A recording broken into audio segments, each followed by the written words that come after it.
Oh, hey, good morning, good morning. Omid with you again on a happy Monday, hopefully, here this week. We just got back from our annual Chairman's Club celebrating all of our top originators last week, so that was a great lot of fun. And if you're watching this and you were down there, I hope you had a great time. Okay, let's dive into it. What's happening? Well, the war leads the way in everything it is that we do.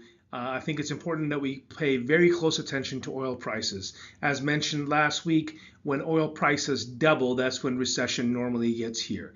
And so the lowest that we had it was in February at 60 bucks a barrel. So now we're going to keep a close eye on that Brent and the WTI to hit that $120 mark. Last week they were at 98 and 95, as you can see there, and this week they're at 96 and 108. So that is unfortunately an increase up, and now they're at a 3-week high. The Iranian delegates are supposed to be visiting Russia at this point and meeting with Putin. So let's see if anything new comes out of that. Stay tuned there. Big real estate news that happened here. Real Brokerage is buying acquisition with Remax, which is one of the oldest companies that have always been around. It's interesting about where real estate's going, guys, because it's important to kind of pin this out for you. Real is very much so a tech-forward model. They're an AI-driven platform. They're fully digital. Remax has been around since the early 1970s. They've got about 120,000 agents in different territories and countries versus the 20, 30,000 agents that Real has. So the new entity will have over 180,000 agents worldwide, essentially, and it marries up all of the technology that Real has to Remax's global network. And so this will be interesting to see where this goes next and what shape this new company will take on, which is the Real Remax Group. That's what they're going to call it now. So we'll have to wait and see how this shakes out and what that means to real estate, along with all the other stuff that's going on. What's happening in the market, you ask? Well, here's what we're going to watch for this week. Lots of acronyms. Ready? FHFA and CS, so that's Case Shiller. FHFA is the government entity that runs both Fannie and Freddie, has nothing to do with FHA, so clear that up. HPI is a home price index, so what's going to come out? A home price index to show us what kind of appreciation we have had. Consumer confidence reports will be released tomorrow, Tuesday as well. Wednesday is Fed Day, when they're going to announce whether they're going to keep the rates the same or they're going to be moving them up or down. I think it's going to stay the same.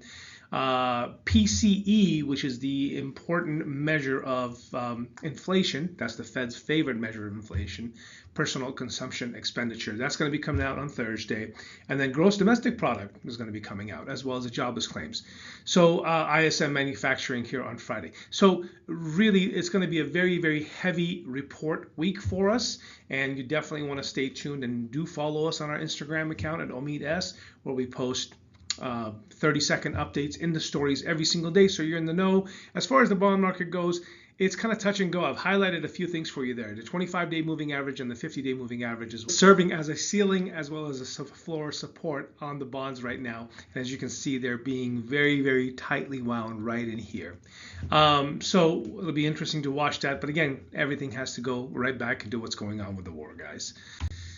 Okay, this is a segment that I'm going to introduce now going forward every week. I want to share with you guys just the power of the portfolio here at First Security. I continue to be amazed by on a daily basis. We just rescued another transaction. Lovely lady buying her home, had a home to sell, has sold that home. Those folks have kind of moved their stuff into her garage while she's ready to buy her new home. And wouldn't you know it, after working 24 years at the same company, they downsize and she loses her employment. And we were able to scramble through, bring in her folks as non-occupant co-borrowers on the portfolio. They had a sizable investment account that we were able to kind of take into consideration for an asset depletion of the payments to be able to help out our borrower. And at the end of the day, we had $150,000 non-refundable earnest money that was already on the line. Those other people were parking their stuff in their garage. They're set to close in the next 6-7 days. And you know what? The portfolio came through and we were able to close that loan for this beautiful, wonderful people and get them into their home without having so much stress on so many other parties. So I want to share these things with you because sometimes I feel like in real estate, we hit our head to the wall and nothing happens. So be sure just to give us a call and let us take a closer look at it. Again, with the portfolio in our back pocket, there's stuff that we can do that almost no other lender can do. So hang in there with me on that. Okay, here we go. What's happening with rates? So last week 6.29, this week 6.32. Really, for all intents and purposes, same. The 30-year jumbo actually is the same from last week to this week. So really, at the end of the day, the war is going to tell the story and drive this market at this point, and not a whole lot else is going to matter. Remember, these rates are for national averages, our purchase loans, 780 or better credit scores, 25% down. So if that is not you, definitely pick up the phone, give us a call, let us get your information, and we'll be happy to supply you with what your rates could look like for today. Okay. Last but not least, do like, subscribe, comment, share. Make sure everyone out there is as smart as you are. We'll catch you on the next one of these things. And as always, just a phone call away if you need anything, okay? Cheers. Bye.